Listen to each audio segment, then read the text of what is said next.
Good morning. Hello, It is hello. Brent and Amy Powell from Keller Williams Olympic Realty here in beautiful Port Angeles, overlooking the Strait of Juan de Fuca. And I guess Juan was a explorer early on, and that's where we get the name.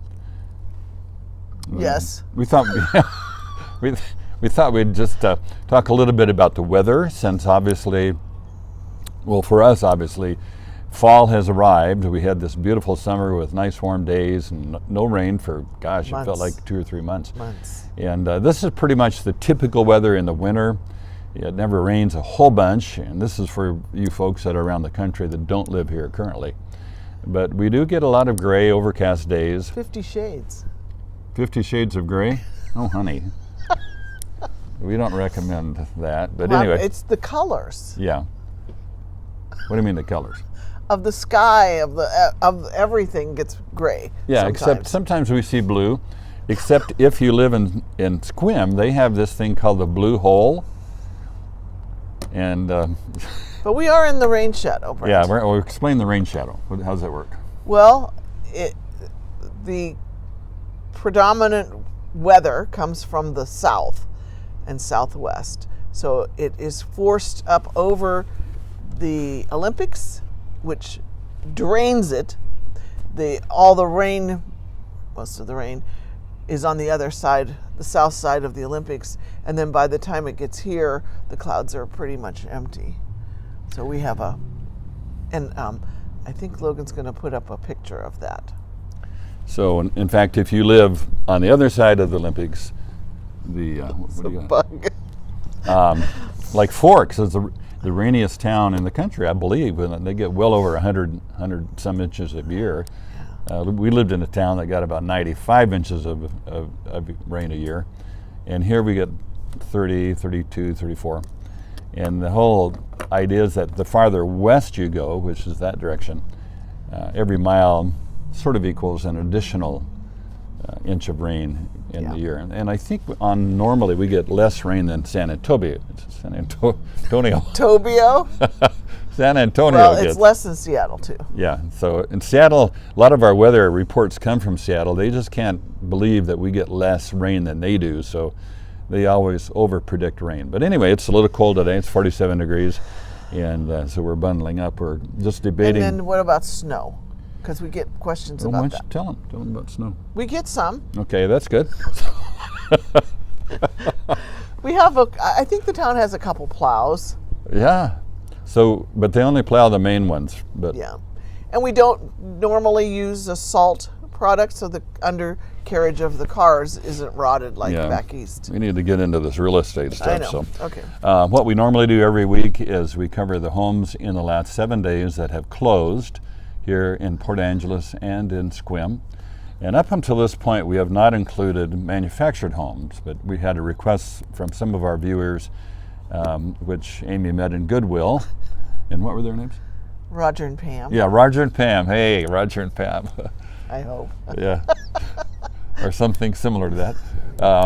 Why don't we cover manufactured homes? So we thought we'd start that this There are week. only 3, so it Yeah, won't so take let's long. start with those. But we're going back, since last week we recorded on Friday morning. This week we added all last Fridays to the number, but it still didn't bring it up to a crazy amount. Yeah. So you want to do the manufactured homes? Sure, we'll do those first. There were 3, 2 in PA and 1 in Sequim. On Mill Creek Court in Port Angeles, it was listed for $365 and sold for $382. So definitely people are interested, and it's competitive to get a manufactured home on your own land. 3-bedroom, 2-bath, 3 days on the market, built in 1999, 1,400 square feet, on 0.21 of an acre with a mountain view. Then on View Vista Park, this one we actually sold. We had the buyers. Originally listed for $185. They lowered it to $169, and it sold for $160. 2-bedroom, 2-bath, 10 days on the market, built in 1997, 1,056 square feet, and had a little bit of a saltwater view, and this one's on leased land. so it was $25,000 less. The last one was on Gupster, which is a leased land manufactured park also. Originally listed for $220, asking price was $179, and it sold for $173. So $47,000 less than the original asking. 2-bedroom, 2-bath, 78 days on the market, built in 1986, 1231 square feet in a neighborhood view near Sunny Farms. Cool. When it comes to manufactured homes, the ones that are made today are made to a lot of the same standards of a stick-built home. Maybe more, actually. Yeah, I mean 2x6 construction, they're well insulated, so they're good. It's a good place to live. When I grew up, there were no such thing as manufactured homes. It was trailer houses. So we try not to use that phrase. Yeah, we don't use that word, even though they come in on a trailer. There's a subtle difference between a trailer house or a manufactured home that comes in on a trailer with wheels, which are subsequently taken off, and a modular home. And modular homes are treated as stick-built. And really, as far as I understand, you might know this better, but the modular home comes in on a trailer. It's somebody else's trailer, not its own. So they lift it up and put it down on the foundation. So basically the same thing, but one is treated better. Anyway, so let's get into, you want to explain the difference between leased land and owned land? Owned land is part of the property. Leased land, you get to pay somebody for the right to park there. Maybe you get septic thrown in, maybe water. It depends, and it's a good deal if you're the owner of the park. Yeah, and what do they charge normally? What around here? Ooh, $400 to $500-ish.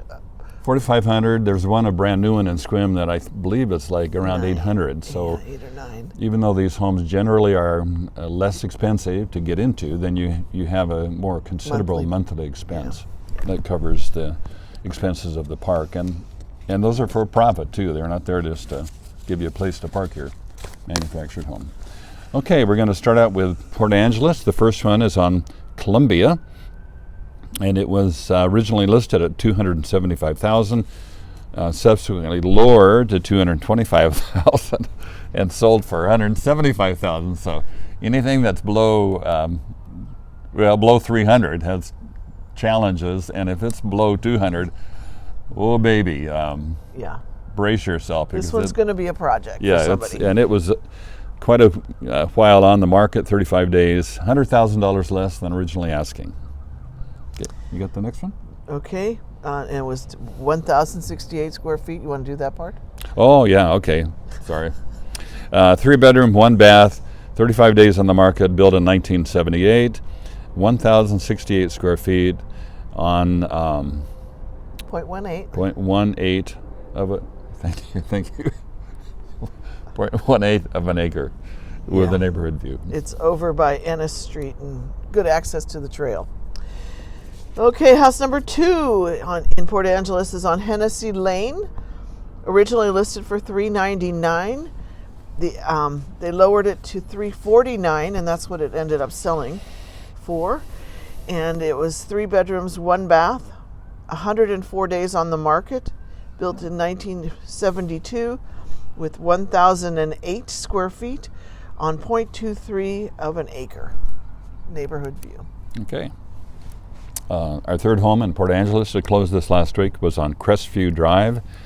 Originally asking $465,000, lowered to $449,000, and then finally sold for $430,000, which is $35,000 less than the original price.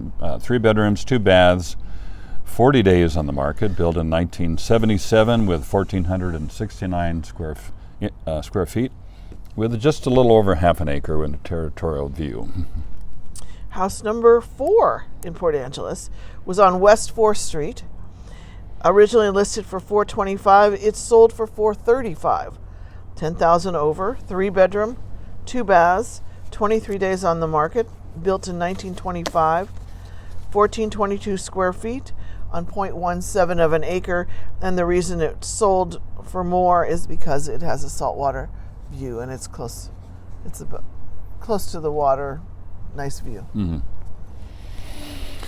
So the next one on West 10th Street, originally priced for $499,888. A little creative pricing there. And finally sold for $497,000, which is a little over $2,000 less. 4 bedrooms, 2 full baths, 3 days on the market, built in 1950, with 2,208 square feet on a standard lot of 0.16 of an acre. And they do have mountain view. And the last house in Port Angeles on our list today, number 6, is on Harbor Crest Place. It originally was listed for $525 and it sold for $500. 4 bedroom, 2 baths, 29 days on the market, built in 1972, with 1,938 square feet on 0.3 of an acre with a mountain view. So Okay. that wraps up Port Angeles. So just for fun, I averaged the build time for these homes, and the average is they were built, from all of them, 1956. So Well, there were some old ones in there. yeah, there's some old ones, and there's a little. We'll give you the average for the ones in Sequim too, because they tend to be a bit newer. Okay, here we go for Sequim. And we're going to start out with one of the older homes in Sequim, built in 1913. Wow. 100 years old. 100 years old. Well, 100 and almost 20. 10, yeah. Yeah, 110. So this is originally priced at $350 and sold at asking $350 after 0 days. That means that they had an offer which was accepted on the day it went on the market. So they don't, in real estate, you don't count day one until the next calendar day. Yeah. So 1 full bath, no other baths, built in 1913, 906 square feet, 0.14 of an acre. Neighborhood view. House number 2 in Sequim is on Valley View, listed for $449. It actually sold $10,000 less for $439 in 19 days. 3 bedrooms, 1.5 baths, 1,400 square feet on 0.27 of an acre with a mountain view. Okay. Choice Loop. Choice Loop. We know Choice Loop. It's a nice little development of newer homes. And this one was marketed at $575 and then sold for $520. Lowered once to $545, which was $55,000 less than asking. 3 bedrooms, 2 baths, 101 days on the market. That's unusual. I mean, we're so used to things flying off the market the first week, which 6 months ago, if it lasted more than a week, you started wondering, well, what's wrong with that house? But a little bit different market now. Built in 2006, has 1,905 square feet and 0.19 of an acre. Okay, house number 4 in Sequim is on Harlman Drive. This one also was listed a long time. Originally listed for $655, dropped the price to $625, and sold for $595. Sorry, $60,000 less. 3 bedrooms, 2.5 baths, 117 days on the market. Built in 06, 2,363 square feet on 0.22 of an acre, and it has a golf course view. Cool. Next one is on Kendall. We like Kendall because that's how we get from here to there. But it's terrible to ride your bike on. Yeah. Don't ever ride your bike on Kendall. Busy, not much of a shoulder there. No. So we should talk about where to ride your bike. It's a later date. Okay. So this one is on North Kendall, originally priced at $600,000, finally sold for $615. That's good news. 3 bedrooms, 2 baths, 6 days on the market, built in 1988 with 1,654 square feet, 1.26 of an acre. Cool. Okay, you got the last Galloway Boulevard. No, I think there's a couple on the next one? Oh, page. that's right, yeah. House number 6. Originally listed for $625. It sold in 1 day at asking, $625. 2 bedrooms, 2.5 baths, 1,785 square feet. And it was built this year, and on 0.13 of an acre with a neighborhood view in Sequim. Was that a brand new home? Did you look? Yeah. Looks like a new home. I said it was built this year. Yeah. Okay. 22. But, usually somebody doesn't buy a brand new home then move out that year. One thing when you're shopping for homes, if you're looking at a brand new, newly constructed home, the price is generally the price because the people that built it, they know. Don't negotiate the price. They might negotiate the features a little bit, but the price, that's pretty much what it's going to be. So if you want the home, you pay the price. There's nobody coming in and giving a low ball offer on brand new homes. Okay, let's look at the, we have two more in Sequim. This one is Fairway Place, and that's a development which is beautiful area, beautiful homes, and there's a golf course if you like to golf. Sunland, yeah. A lot of times they have a little golf cart garage, a small garage. You just drive out on real cute. Yeah, they're real cute. So anyway, this one is on Fairway Place, originally priced for $689 and sold for $653,500, which is $35,500 less than asking. And 3-bedroom, 2 baths, 1 half bath, 73 days on the market, built in 1989. And this is a nice size, 2,464 square feet, with a little under a third of an acre. And it has a view of the golf course. And the final home in Sequim is on Jones Farm Road. Originally listed for $820. They lowered it to $799, and then it sold for $792. So that comes in at $28,000 less. 2-bedroom, 2 bath, 36 days on the market. Built in 2016 with 2,081 square feet on 0.39 of an acre with a saltwater and mountain view. Okay, so if you average the build time of all of these homes, it comes out to be 1989. So if you remove the one outlier, that one built in 1913, the average is 2,000. So you see most of the homes are quite a bit newer than the homes here in Port Angeles. In Port Angeles, there's really no outlier because they're all over the place. Yeah. So it's not unusual to have a home built here. And that's our neighborhoods are like that too. You have a manufactured, a stick build, a apartment building, all could be in the same neighborhood. So we really don't, in Port Angeles, we don't really have a nicer side of town. It's like there's nicer clumps of building, because generally as the town expanded, it did so according to the decade, so some neighborhoods you can think, oh, these guys were built in the 70s. They've got avocado colored bathtubs and copper colored fridges. So, and then some are newer homes. So that's one way of looking at it. And this was the week everybody got their appraisals. Yeah, why don't you talk about appraisals? Okay, appraisals are done by the county so that they know how much to what percent or how much to tax you for it. So that's the basis. In our county, it seems they value it lower than what the market price is, but their rate is a little higher. So that's how they get around it. They still make plenty of money. Yeah, so the county calls it an appraisal. It's not really an appraisal, it's an assessment. So they have a set of rules that they make a general assumption about value, whereas an actual appraisal, which is usually required by a bank if you're going to finance the home, it's very much in depth because they're comparing like homes, trying to look at the homes that have sold in the last 3 to 6 months, and they try to find those homes that are as close to the one that you are trying to buy, and come up, is that price supportable by the market today? So, and appraisals use old data. I don't know why. The county appraisal is old, like 18 months ago. Yeah. So it's skewed higher right now. Everybody's appraisal came in. Yes. So you don't want it higher because if it's higher, you pay more taxes. So the county assessment, which they call an appraisal. Yeah. It has nothing to do with market value. Yeah. So if you want the market value, you contact a realtor.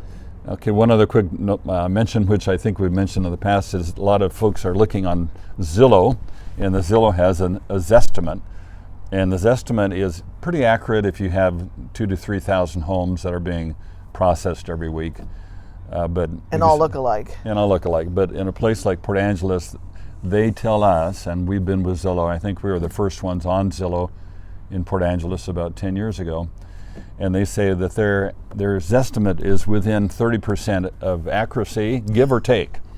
So it's all over the place, so don't really trust And their it. math formulas can't calculate views, Yeah. mountain or water. Because our market is so small, we Yeah. just have a few every week that are closed. So anyway, well, that's all for this week. Once again, thanks for tuning in, and if you are prone to do that sort of thing, you can hit like and subscribe to us. And next week we're going to embarrass ourselves with some Halloween stuff. Well, that's yet to be determined. She may embarrass herself. But Well, I'll definitely embarrass myself. so anyway, we'll see what See we you come up then. with. Hope you have a great week, and we'll see you back in a week from now.